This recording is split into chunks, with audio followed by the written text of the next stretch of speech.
Tim Parker backstage once again, FM99's Lunatic Luau. We're here with Lee from Pop Evil, and you think we're going to talk about music with Pop Evil. No. Psych. We're talking about Big Ten sports here. He's a Michigan man.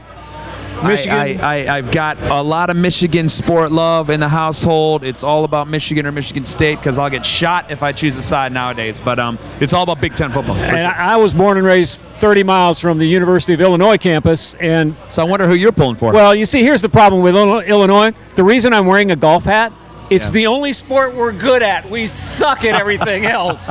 We just won our 4th Big Ten championship in men's golf. Football, basketball, not so much anymore. You guys know how to play golf. Well, back in the day, you guys had some good basketball teams. Oh, yeah, we had some great ball teams. Yeah. I mean, I was a fan from them. I'm trying to remember the players' names now to age myself, so I better be careful. But, I get it. There's been a lot of frustration as a Illini fan. Well, 2005, Luther had Darren Williams, D. Brown, James Augustine, Roger Powell. Wow. Yeah. Wow. National championship runner-ups. That's right. So now, if we're talking Michigan football, we got to talk about Harbaugh. You know what? As a Michigan fan, we're all pulling for Harbaugh that he'll turn it around. But like we talked on off air, we've struggled to get a quarterback. So hopefully we find something here this year, and the Maize and the Blue will be in the contention. But right now it's been a little bit too much Ohio State. So what can you do? Urban Meyer is unstoppable. That's the biggie. If you can't beat Urban in Ohio State, you can't beat Urban, man. And we got a lot of love in Ohio State. So what can you do? But as long as it's not Alabama, I'm okay with it, right? Okay. I got to pull for the Big Ten teams. All right. So I guess we should talk a little Pop Evil music. Let's do it. We can do that. Waking Lions, first single from the new album. Yes, thank you. Very successful. Played that a lot. We're still playing it. Thank you for that. I've heard the next single. Yes. A bit of a departure. Yeah, well, it's Pop Evil, right? Like we go the yin and yang is the band. Just as I said that, I went, yeah, but they do that all the time. Yeah, we do.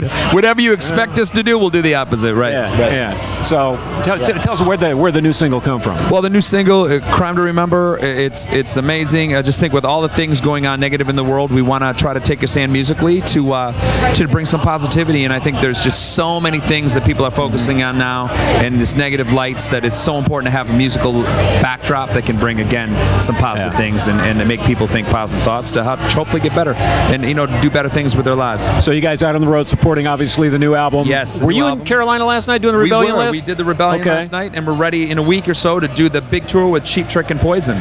So it's going to be an incredible spring summer. Yeah. Cheap Trick and Poison. Yeah, if someone would have told me in the 80s I could tour with both those bands, I would have never believed it. So we had an opportunity and we jumped on it. And in this day and age, to be able to play with crowds that wouldn't necessarily go see Pop Evil, it's an awesome opportunity. Well, now this is that's a cool bill because you have Cheap Trick from the 70s and 80s, and of course Poison from the 80s, and now you guys in the 2000s. There it is, man. They get a little bit 90s band on that bill somewhere. We got to get one in, squeeze it in. Squeeze a 90s band in. That'd be great. All right, so you got the new single coming out. You got the touring going on. When do you get some time off? You get any time off? I think we get like 3 days coming up. Or we had off days. I think we had 3 days off a couple days ago in between shows, and you just got to live it, man. It's life on the road. I mean, that's what everybody thinks is this glamorous life of a rock star. But the rock star janitors of the music business now, man. We open 9 to 5 all day long, all year long, man. We clean up crew. That's what we do. Well, yeah, there's very little sleeping in your own bed. There's none of that. I don't think we have a bed anymore. We wouldn't even be able to buy a house because we'd never live in it. Yeah, so I mean, you guys drove here from Charlotte. You didn't. There's no private plane. No private none of that plane, stuff going on. No, we wouldn't know even. We gotta fly econo class, all in the back, cheap. Whatever's cheap, that's what the rockers doing. We eat bologna sandwiches, whatever it is. Now you guys are still putting out CDs. Yes, correct. Because I talked to Shamadi about this earlier because the CD is kind of going away. It's still out there a little bit. Vinyl seems to really be happening even more. Yeah, we do vinyl as well. But streaming that's where it's at. It is, but I think for us being old school, there's still something about the smell of that album when it comes out, especially when it's yours, to see that hard work. It's something tangible to say that, look, this is what our hard work did. It's just not somewhere invisible on a streaming platform. But it's a new era for music, and you just got to be open to it and just keep doing whatever the industry lets us do. We're just grateful to be able to still put out CDs. Yeah, I think one of the positives maybe with the streaming is your fans are going to buy your album. They're going to buy all your songs. Sure. Somebody doesn't know about the band, they might hear one Pop Evil song and go, that's kind of cool. Let me check this out. Yeah. And then, well, maybe I'll check out another one, and you can maybe get a new fan a song at a time. Yeah, I mean, there's certainly a lot of positives, and even the whole YouTube thing, a chance to watch their videos. It's not like MTV when we had to wait for our favorite videos.